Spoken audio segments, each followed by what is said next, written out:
যুক্তরাষ্ট্রের নতুন রাষ্ট্রদূত ব্রেন্ট ক্রিস্টেনসেন বাংলাদেশের নির্বাচন, জামায়াত, ক্ষমতায় কে আসছে এসব বিষয়ে তাদের দৃষ্টিভঙ্গি প্রকাশ করেছেন।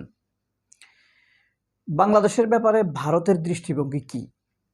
তাদের প্রথম দাবি আওয়ামী লীগকে ফিরিয়ে আনতে হবে, নির্বাচনে অংশগ্রহণ করার সুযোগ দিতে হবে, সেটা যদি না পারে বিএনপিকে সর্বময় সমর্থন দিতে হবে। এটা আমরা জানি কিভাবে? ভারতে প্রকাশিত পত্রিকাগুলোর সংবাদ থেকে, বাংলাদেশের ভিতরে ভারতপন্থী মিডিয়াগুলো থেকে, অপগণমাধ্যমগুলো, অপসংবাদ থেকে। তাহলে ভারতের অবস্থান কিন্তু স্পষ্ট। তা ভারতের যে অবস্থান, তাতে এদেশে ভোটের প্রয়োজন নাই। কিন্তু ভারতের চাইতে আমেরিকার অবস্থান অনেক ভালো বাংলাদেশের ব্যাপারে। ইএমকি সেন্টারে 21 জানুয়ারি মার্কিন যুক্তরাষ্ট্রের প্রেরিত প্রথম অ্যাম্বাসেডর, নতুন অ্যাম্বাসেডর ব্রেন্ট ক্রিস্টেনসেন বাংলাদেশের নির্বাচন ব্যাপারে তাদের স্পষ্ট বক্তব্য প্রকাশ করেছে, যা আমার কাছে ভালো লাগেছে, নৈতিক মনে হয়েছে। তিনি বলেছেন, বাংলাদেশের নির্বাচন হবে, ভোটে যে জিতে আমরা তার সাথে কাজ করতে রাজি। আমরা চেষ্টা করব কিভাবে আমাদের বাণিজ্য বৃদ্ধি করা যায়, আমাদের নাগরিকদের মর্যাদা বৃদ্ধি করা যায় এবং সরকারের সাথে সম্পর্ক আরও উন্নয়ন করা যায় এবং সর্বোপরি বাংলাদেশের কিভাবে উপকার করা যায়।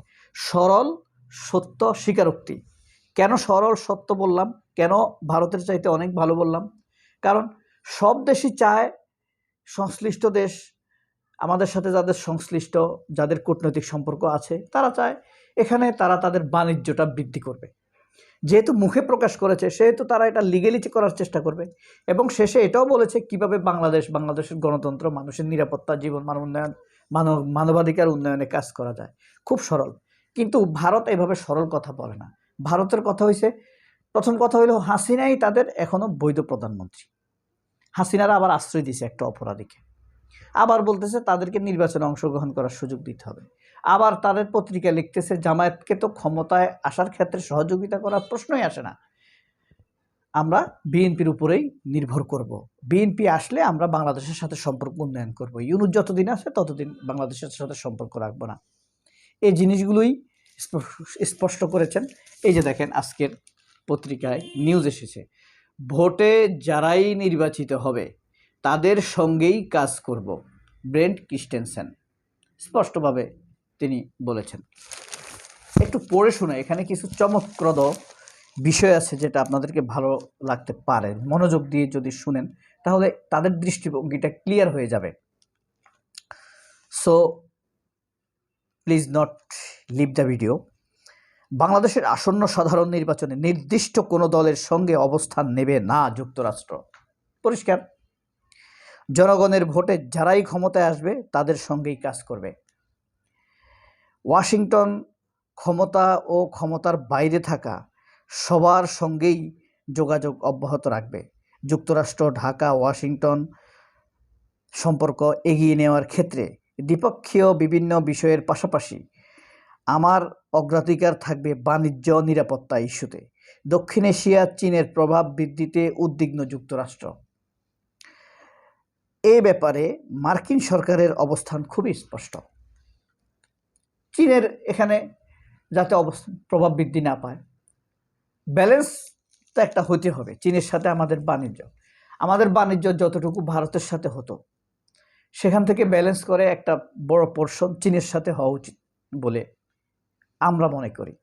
ভারতের সামরিক ক্ষেত্রে, বাংলাদেশের আমলাতন্ত্রের ক্ষেত্রে, মানবাধিকার সুশাসনের নির্বাচনের ক্ষেত্রে ভারতের প্রভাব যেন মোটেই না থাকে, আমরা সেই আশা করি।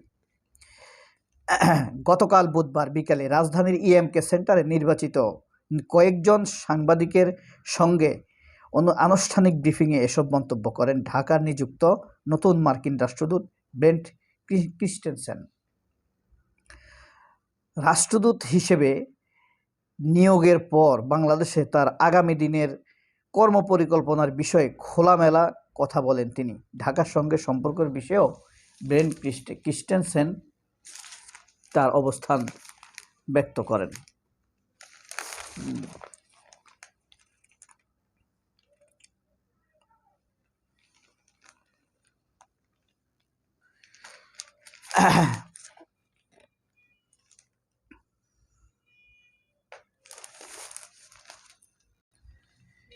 এখানে কোনো নির্বাচনী দল, মত, প্রশাসন কোনো কিছুর উপরেই আমাদের প্রভাব থাকবে না। ক্রিস্টেনসেন আরও বলেন, বাংলাদেশে আমার দীর্ঘ স্মৃতি অভিজ্ঞতা রয়েছে। আমি 2005 সাল থেকে 7 সাল পর্যন্ত মার্কিন দূতাবাসে ডেস্ক অফিসার হিসেবে কাজ করেছি।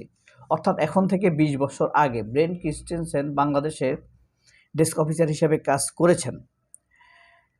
বিএনপি সরকার 1/11 তত্ত্বাবধায়ক সরকার এবং আওয়ামী লীগ সরকারের সঙ্গে কাজ করার অভিজ্ঞতা আমার রয়েছে, আর এখন অন্তর্বর্তী সরকারের সঙ্গে। অর্থাৎ সেই 1/11-এর সময়ে এবং বিএনপির কিছু সময় বিএনপির সাথে তিনি কাজ করেছেন। বিএনপির উপরে তিনি কিছুটা বিরক্ত, সেটি প্রকাশ করেছেন। অর্থাৎ তিনি জামায়াতের প্রতি প্লিজড, এই জিনিসটি উল্লেখ না করলেও তার বক্তব্য থেকে বোঝা যায়, কারণ এই জিনিসটি উল্লেখ না করলেও তিনি পারতেন। তিনি বলেছেন যে আমি বিএনপি শাসন দেখেছি, 2005 সাল থেকে 7 সাল পর্যন্ত এখানে কাজ করেছি। বিএনপির শাসনও দেখেছে, 1/11-এর সরকারও দেখেছে। অর্থাৎ জামায়াতের ব্যাপারটা এখানে ইঙ্গিত পাওয়া যায়। জামায়াতের প্রতি তিনি সুসম্পর্ক আছে, ভালো জানেন। তিনি চান, এবং এর আগেও মার্কিন যুক্তরাষ্ট্র থেকে যে রিপোর্ট প্রকাশিত হয়েছে, জামায়াতের লোকরা সোবার, ভদ্র রাজনীতি করে, তারা শিক্ষিত, ব্যবসায়ী, অর্থবিত্তে মধ্যবিত্ত, পরনির্ভরশীল নয়, এবং মানবাধিকার লঙ্ঘনের হার তাদের মধ্যে সবচাইতে কম। 24 সালের জুলাই মাসে এরকম একটি রিপোর্ট মার্কিন যুক্তরাষ্ট্রের পররাষ্ট্র দপ্তর থেকে প্রকাশিত হয়েছে। রাষ্ট্রদূত বলেন, ফেব্রুয়ারিতে যে সরকার নির্বাচিত হোক না কেন, তাদের সঙ্গে কাজ করার জন্য অধীর আগ্রহে অপেক্ষা করছি আমি। আশা করি এখন যে সম্পর্ক আছে সেই সম্পর্ক আমরা এগিয়ে নিতে পারবো। খুবই চমৎকার বক্তব্য দিয়েছেন তিনি। একটি গুরুত্বপূর্ণ বিষয় তুলে ধরে তিনি বলেন, যুক্তরাষ্ট্র বাংলাদেশের নির্বাচনে কোনো পক্ষ নেবে না। এটি বাংলাদেশের জনগণের সার্বভৌম অধিকার। তারা বাংলাদেশ নির্বাচনে গিয়ে ভোট দেবে নতুন সরকার গঠনের জন্য। এটি কেবল বাংলাদেশের জনগণই ঠিক করবে। এজন্য কোনো দেশের বিষয়ে, কোনো দলের বিষয়ে কোনো বক্তব্য নেই। খুবই চমৎকার একটি কথা বলেছেন তিনি।